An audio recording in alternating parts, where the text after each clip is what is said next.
Pride and Prejudice by Jane Austen. Chapter 3. Not all that Mrs. Bennet, however, with the assistance of her 5 daughters, could ask on the subject, was sufficient to draw from her husband any satisfactory description of Mr. Bingley.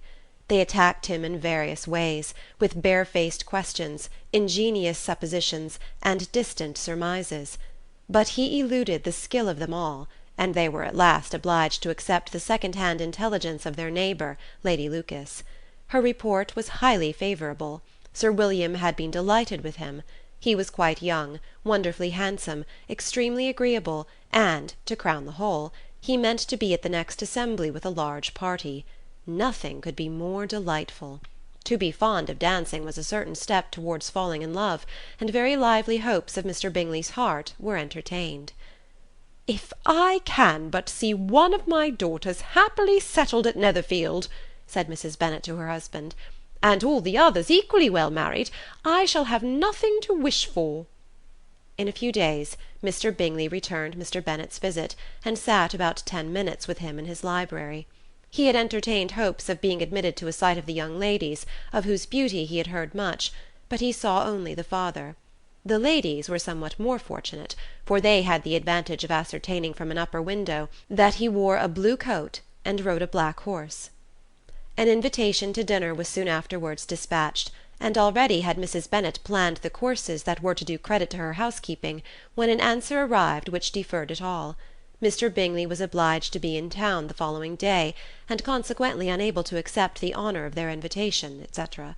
Mrs. Bennet was quite disconcerted. She could not imagine what business he could have in town so soon after his arrival in Hertfordshire, and she began to fear that he might be always flying about from one place to another, and never settled at Netherfield as he ought to be. Lady Lucas quieted her fears a little by starting the idea of his being gone to London only to get a large party for the ball, and a report soon followed that Mr. Bingley was to bring 12 ladies and 7 gentlemen with him to the assembly. The girls grieved over such a number of ladies, but were comforted the day before the ball by hearing that instead of 12 he brought only 6 with him from London, his 5 sisters and a cousin. And when the party entered the assembly room it consisted of only 5 altogether: Mr. Bingley, his 2 sisters, the husband of the eldest, and another young man. Mr. Bingley was good-looking and gentlemanlike. He had a pleasant countenance, and easy unaffected manners. His sisters were fine women, with an air of decided fashion. His brother-in-law, Mr. Hurst, merely looked the gentleman, but his friend Mr. Darcy soon drew the attention of the room by his fine tall person, handsome features, noble mien, and the report which was in general circulation within 5 minutes after his entrance, of his having 10,000 a year. The gentlemen pronounced him to be a fine figure of a man. The ladies declared he was much handsomer than Mr. Bingley, and he was looked at with great admiration for about half the evening, till his manners gave a disgust which turned the tide of his popularity, for he was discovered to be proud, to be above his company, and above being pleased, and not all his large estate in Derbyshire could then save him from having a most forbidding, disagreeable countenance, and being unworthy to be compared with his friend. Mr. Bingley had soon made himself acquainted with all the principal people in the room. He was lively and unreserved, danced every dance, was angry that the ball closed so early, and talked of giving one himself at Netherfield. Such amiable qualities must speak for themselves. What a contrast between him and his friend! Mr. Darcy danced only once with Mrs. Hurst and once with Miss Bingley, declined being introduced to any other lady, and spent the rest of the evening in walking about the room, speaking occasionally to one of his own party. His character was decided. He was the proudest, most disagreeable man in the world, and everybody hoped that he would never come there again. Amongst the most violent against him was Mrs. Bennet, whose dislike of his general behaviour was sharpened into particular resentment by his having slighted one of her daughters. Elizabeth Bennet had been obliged, by the scarcity of gentlemen, to sit down for 2 dances, and during part of that time Mr. Darcy had been standing near enough for her to hear a conversation between him and Mr. Bingley, who came from the dance for a few minutes to press his friend to join it. "Come, Darcy," said he, "I must have you dance. I hate to see you standing about by yourself in this stupid manner. You had much better dance." "I certainly shall not. You know how I detest it, unless I am particularly acquainted with my partner. At such an assembly as this it would be insupportable. Your sisters are engaged, and there is not another woman in the room whom it would not be a punishment to me to stand up with." "I would not be so fastidious as you are," cried Mr. Bingley, "for a kingdom. Upon my honour, I never met with so many pleasant girls in my life as I have this evening, and there are several of them, you see, uncommonly pretty." "You are dancing with the only handsome girl in the room," said Mr. Darcy, looking at the eldest Miss Bennet. "Oh, she is the most beautiful creature I ever beheld. But there is one of her sisters sitting down just behind you, who is very pretty, and I dare say very agreeable. Do let me ask my partner to introduce you." "Which do you mean?" And turning round, he looked for a moment at Elizabeth, till catching her eye, he withdrew his own and coldly said, "She is tolerable, but not handsome enough to tempt me. I am in no humour at present to give consequence to young ladies who are slighted by other men. You had better return to your partner, and enjoy her smiles, for you are wasting your time with me." Mr. Bingley followed his advice. Mr. Darcy walked off, and Elizabeth remained with no very cordial feelings towards him.